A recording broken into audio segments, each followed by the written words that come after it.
You ask Tiger to solve. This deals with linear equations with one unknown. The final result is t equals 3. Let's solve it step by step. Group all t terms on the left side of the equation. Subtract t from both sides. Simplify the arithmetic. Group like terms. Simplify the arithmetic.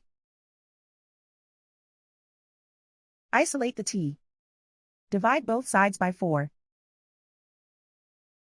Simplify the fraction. Find the greatest common factor of the numerator and denominator. Factor out and cancel the greatest common factor. And so the final result is t equals 3.